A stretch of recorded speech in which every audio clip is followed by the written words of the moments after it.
Battlefield, le FPS AAA édité par EA et licence phare de DICE est sorti le 20 novembre 2018.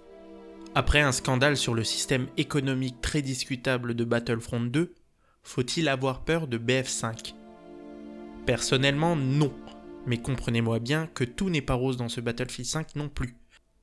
Déjà, pour commencer, il a été stipulé officiellement qu'il n'y aura pas de DLC et que de nouvelles maps et armes verront le jour au fur et à mesure. Pour le moment, le jeu possède actuellement 4 maps et 6 armes par classe. Je sais que c'est peu, mais le jeu va s'améliorer en contenu avec le temps et ce sera peut-être à ce moment-là que le jeu sera plus rentable à l'achat. Car oui, 70 € peut être un petit peu cher en l'état actuel. Le jeu possédera une monnaie premium à acheter ou à gagner durant des défis quotidiens. Pour ceux qui veulent prendre des skins, et entendez-moi bien, quand je parle de skins, c'est uniquement des skins. Cela ne divisera plus la communauté comme Battlefront 2 l'a fait, et personne n'aura plus aucun avantage sur l'autre par rapport à du contenu pay to win. Mais si on se penche du côté de gameplay, rien ne change, à quelques exceptions près pour les véhicules. Maintenant, vous devrez accumuler des points d'escouade pour pouvoir les faire apparaître, ce qui nous bouscule dans nos habitudes d'avoir un char ou une jeep à notre spawn dès le début. Mais tous ces changements ont pour but de renforcer le teamplay entre le joueur et son escouade. Car non seulement vous pouviez vous faire livrer des véhicules, mais aussi des ravitaillements de munitions ainsi qu'un tir de missile V1 qui viendra terrasser un groupe d'ennemis pour se frayer un chemin vers l'objectif. BF5 possède les 4 classes classiques, assaut, médecin, soutien, éclaireur. Et si on continue sur le teamplay, ça va encore plus loin. Tout d'abord, il faut savoir que vous commencez avec peu de munitions. Donc, la clé de la victoire prend en compte le travail d'équipe. Si je dois vous donner un exemple, l'assaut possède le lance-roquette et le C4.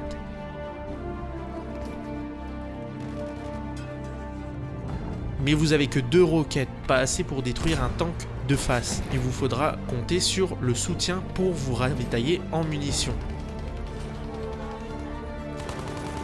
Avec le soutien, vous pourrez piéger les véhicules ennemis avec ces mines anti-véhicules. Si vous tombez au combat, vos camarades d'escouade peuvent vous relever. Mais attention, pas aussi rapidement qu'un médecin. De plus, ce dernier pourra vous fournir en trousse de soins assez fréquemment sur le champ de bataille. Ainsi, vous pourrez tenir tête aux lignes ennemies plus longtemps. Le marquage des ennemis se fait maintenant avec la jumelle de l'éclaireur. Vous allez peut-être grincer des dents, mais seule cette classe a le droit de marquer les ennemis. Vous n'imaginez pas à quel point que cette classe est utile, et je pèse mes mots sur le mot utile, car j'ai pu renverser l'issue d'une bataille rien qu'en spottant les ennemis au loin.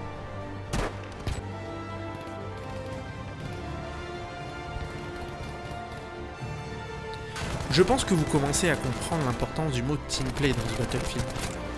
Une escouade variée en classe et qui communique bien sera toujours plus forte que 3 escouades silencieuses. Comprenez-moi bien, cette vidéo n'a pas pour but de vous faire acheter oui ou non le jeu, mais simplement de vous livrer mes premières impressions sur les 23 heures de jeu que j'ai à mon actif. Comme j'ai dit précédemment, en l'état, le jeu est un petit peu cher pour le contenu qu'il propose, mais plusieurs mises à jour gratuites, de nouvelles maps, de nouveaux modes de jeu, de nouveaux récits de guerre pour le solo, le Battle Royale qui arrive en mars 2019, sont programmés pour apporter du contenu. Mais si vous aimez la licence Battlefield et que vous le prenez, je ne vous juge pas, car cet argent sera rentabilisé sur le long terme. Par contre, pour les sceptiques, je vous conseille d'attendre le mois de mars. Mais sur les 23 heures passées sur le champ de bataille, je me suis senti réellement au cœur du combat, tout en me battant pour ma vie. En passant par la fortification de tranchées et de points à défendre, ou en tant que médecin de l'équipe prêt à me prendre une balle perdue pour sauver des vies qui pourraient faire la différence, ou bien encore me faire parachuter sur les tirs de DCA,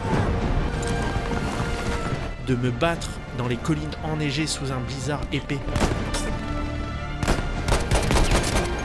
de me faire relever par mes alliés pour tenir une ligne de front déjà submergée par les ennemis.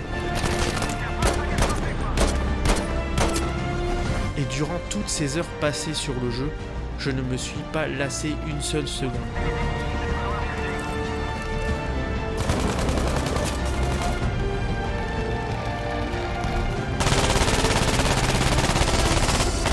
Et je vous dis, en ce moment même, je n'ai qu'une hâte, c'est d'y retourner tout de suite et de pouvoir améliorer mes classes et de ressentir la frénésie des champs de bataille.